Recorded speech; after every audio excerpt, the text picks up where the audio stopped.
Est-ce que vous connaissez vos voisins? Oui, ça aussi. Est-ce que vous connaissez les qualités cachées de vos voisins?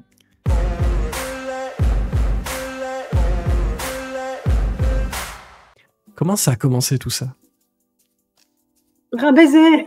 Ah oui, un baiser volé. Non, en fait, voilà, Lily et moi, on s'est rencontrés il y a un petit peu moins de 3 ans, à une époque où je cherchais à m'établir dans le tiers central de la Wallonie, à peu près, en gros. Voilà, je cherchais une maison. Et puis, j'ai fini par acheter un terrain ici à Astières. Et chercher l'amour aussi. Hein. Oui, je cherchais l'amour aussi, accessoirement.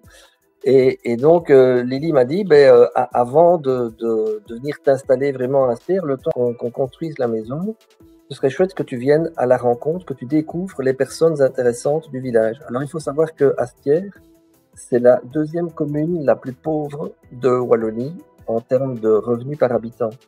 Et donc, ce qu'on a vraiment voulu faire, c'est casser cette image, parce que Astières n'est peut-être pas riche économiquement, mais Astières est riche humainement. Et donc, on a voulu prouver que la richesse, elle n'est pas que économique, mais surtout humaine. Et l'endroit, franchement, l'endroit est juste oui. super. Deuxième richesse de l'endroit, c'est la nature qui est ordinaire ici. On est dans ce qu'on appelle la région de la Haute-Meuse, où la Meuse n'est pas canalisée, elle n'est pas industrialisée, elle n'est pas bétonnée, les berges sont sauvages.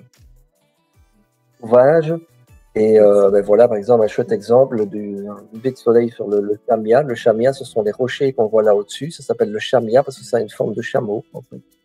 Il y a une brosse, un synclinal dans le rocher. Et cette photo-là, d'ailleurs, elle a une histoire, c'est que je l'ai faite au mois de juin l'an dernier, alors que le livre était déjà terminé. On n'avait plus qu'à faire la relecture des textes. Tout le livre était bouclé et c'est en partant travailler, donc ça c'est à 200-300 mètres de chez moi.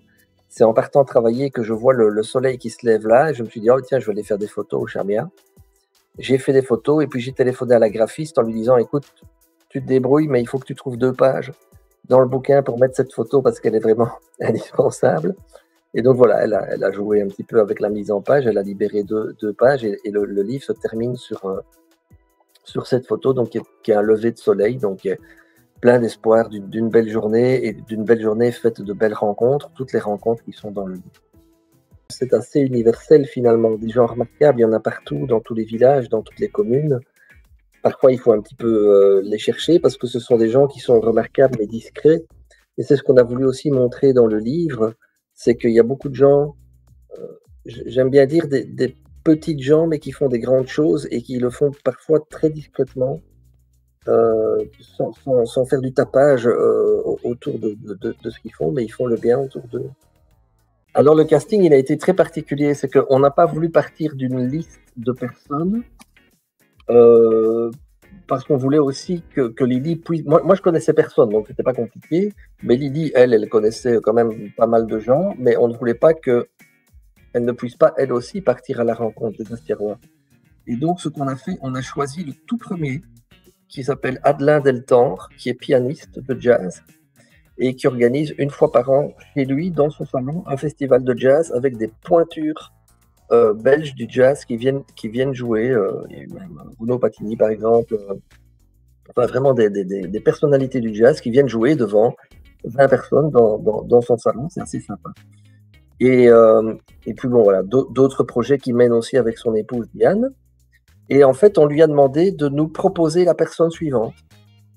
Et donc, il nous a proposé Catherine Berthollet, qui habite 2 rues plus loin de chez lui, qui est bijoutière, qui est créatrice de bijoux, en fait, qui fait des bijoux avec de l'or, des diamants, des pierres semi-précieuses et des champignons. Et puis, Catherine Berthollet, on lui a demandé de nous présenter la personne suivante. Elle nous a présenté Jonathan Porigno, qui est en fait un gars qui a créé un musée des métiers anciens. C'est un passionné de vieux outils et des vieux métiers. Donc, il a fait un musée. Il est aussi guide nature. Il s'occupe aussi du musée de la Massiale. Et donc, ainsi de suite. Chaque personne, on demandait de nous proposer 3 noms. Et dans ces 3 noms-là, on choisissait celui qui nous inspirait le mieux ou celui qu'on ne nous avait pas encore cité, parce qu'il y a des gens qui ont été évidemment cités à de multiples reprises.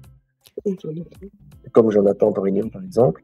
Mais donc, c'était vraiment le but, c'était de laisser en fait les gens que nous rencontrait choisir la suite du livre, le chapitre suivant. Un peu comme un livre dont vous êtes le héros, comme voilà Jonathan. Ça, c'est Jonathan. On va voir un petit peu les portraits, tant qu'à faire, vous en parler. Donc, je vais essayer de vous suivre. On va montrer des exemples. Ça, tu peux expliquer ce qu'il a en main, Jonathan? C'était quoi ça? Alors Jonathan, donc ça c'est dans son musée des métiers anciens. Il y a donc l'abbatiale qui se trouve sur la commune où il y a des stalles à l'arrière du chœur. Ce sont ces sièges en bois sur lesquels, ces strapontins sur lesquels les moines et les pères abbés s'asseyaient. Et puis quand c'était un certain moment de la messe, ils devaient se lever. Et donc l'assise du siège se redresse et en dessous il y a un personnage ou des fleurs ou un motif floral qui est sculpté.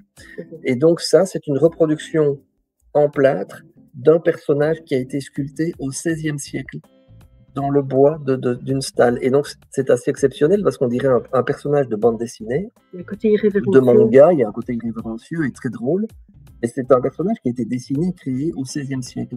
Et alors, cette réplique en plâtre a été fabriquée dans l'ancienne briqueterie, parce qu'il y avait avant, à Astières, au début du siècle passé, une usine qui fabriquait des briques. Et donc, c'est dans l'ancienne briqueterie que cette reproduction-là a été réalisée. Vanessa, c'est une artiste multiple. Elle est dinandière. Donc, une dinandière, c'est un art très particulier qui est à Dinan, mais aussi ailleurs, et qui consiste à réaliser des objets en frappant avec un marteau une pièce de métal pour finalement lui donner une forme de plat, de vase, que sais-je, un tas de choses. Et donc, elle récupère ces chutes de cuivre et elle en fait des bijoux.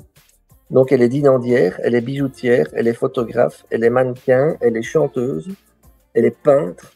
Et philosophe. Et à 35 ans, elle est retournée à l'UNIF pour faire un master en philosophie.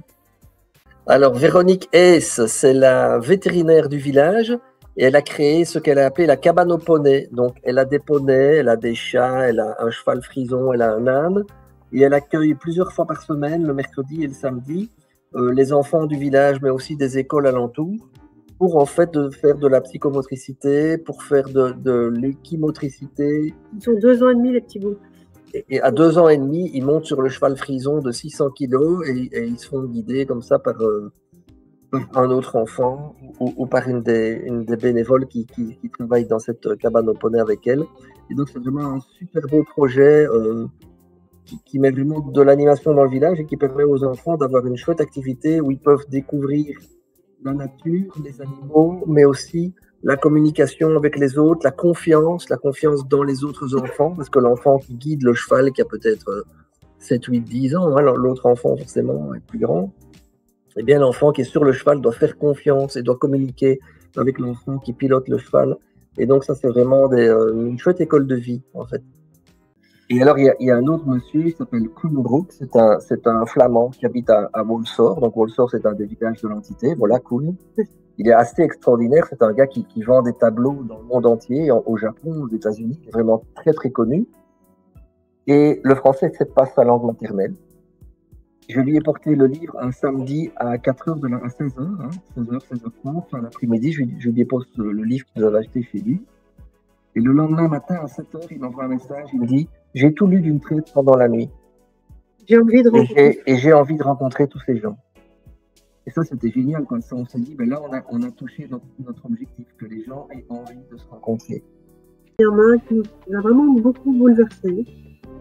Était en fait un facteur d'orgue. Donc, c'est un métier qui se perd vraiment, alors que ça demandait une prouesse à plein de niveaux, aussi bien technique qu'artistique et autres. Et voilà, ce monsieur est décédé entre-temps et c'est vraiment, on est resté plus de 3 heures. C'est vraiment l'endroit où on est resté le plus longtemps. Oui, c'est lui, Rudy Jacques. Donc, il était facteur d'orgue. Et un facteur d'orgue, non seulement il travaille le bois pour faire la structure de l'orgue, mais toute la mécanique, les tuyaux, les claviers, les jeux, etc. Et donc, ça, c'était son métier pendant toute sa vie. Et il a vraiment construit des orgues dans des grandes églises en France, en Italie, en Belgique. Et puis, le métier, il a eu de plus en plus de difficultés à pouvoir exercer son métier. On l'a rencontré au mois d'avril l'an dernier et il est décédé au mois d'août. Et on a vraiment voulu lui rendre un hommage. En fait, il y a 8 pages du livre qui lui sont consacrées avec plusieurs photos, même avec un QR code qui renvoie vers une interview sur YouTube, en fait, où on le voit jouer de l'orgue et tout et parler de sa vie. C'est vraiment un hommage qu'on a voulu lui rendre. Et au vernissage de l'exposition, il y a sa fille qui était là. Et elle était vraiment touchée par la démarche qu'on avait faite auprès de son papa, quoi. Donc c'était vraiment très prenant et très émouvant comme. J'imagine qu'il y a aussi des moments un peu cocasses, un peu, voilà, un peu bizarres qui peuvent se passer quand on part sur les routes pour ce style de portrait, de livre. Est-ce que vous avez une anecdote cocasse à nous raconter? Déjà, Jack aime bien piéger un peu les gens aussi, hein, quand même. Et donc, il y a Véronique Cossalter, qui est une ancienne institutrice qui s'est reconvertie en pâtissière. Elle fait ça très très bien, elle fait des ateliers. Et elle a transformé une toute petite remise qu'elle avait, mais vraiment genre 2 mètres, oui, voilà, 2 mètres sur 2, et dans laquelle elle pâtisse. Et Jack lui demande t'as de la farine? Oui, écoute, tu peux aller la chercher, oui, s'exécute. Est-ce que tu as une assiette? Oui. Elle, écoute, mets la farine sur l'assiette, ok. Tout ça, elle me suit religieusement. Puis à un moment, Jack lui dit ferme les yeux. Et voilà. Et après, la photo était faite. Mais c'est pas cette photo-là. C'est pas cette photo-là. Une autre photo où elle était pleine de farine, en fait, mais avec ses cheveux pleins de farine, son visage, ses mains recouvertes de farine. Et donc, c'était très drôle parce que quand on a réalisé une vidéo making-of, mais après, on a refait 4-5 interviews sur une seule journée avec un vidéaste qui nous suivait. Et donc, on refait, je dis à Véro, tu veux bien qu'on refasse le coup de la farine? Il n'est plus dans l'atelier parce que j'ai passé toute la journée à nettoyer. Donc, on va faire ça sur la terrasse. Donc, on est allé à l'extérieur sur la terrasse pour lui ressouffler de nouveau de la farine au visage pour faire une photo. Avant même d'arriver à Astières, puisque c'est un projet qui s'est étalé sur presque 2 ans, avant même d'habiter à Astières, puisque je n'y habite que depuis quelques mois, eh bien, je connaissais déjà énormément de gens. Et ça, c'était vraiment exceptionnel. Et surtout des gens intéressants, des gens riches humainement. Vous diriez quoi à quelqu'un qui ne connaît pas ses voisins? Parce qu'il y en a, visiblement, ce soir. Eh bien, d'ouvrir la porte et d'aller à leur rencontre. Ici, je connais plein de gens, je vais à la boulangerie, je suis certain de tomber sur au moins 3 personnes avec qui je vais pouvoir échanger de tout et de rien. Et c'est vraiment tellement enrichissant de découvrir, en fait, toutes ces personnes qui font notre quotidien. Et c'est ce que je dis finalement. Non seulement Astières, c'est un village où il fait bon vivre, mais il fait surtout bon se rencontrer, en fait. Surtout notre objectif aussi, c'est que les gens qui se connaissaient peut-être pas forcément, donc le 3e ne connaît peut-être pas forcément le 26e qu'on a interviewé ou inversement, c'est qu'ils se découvrent.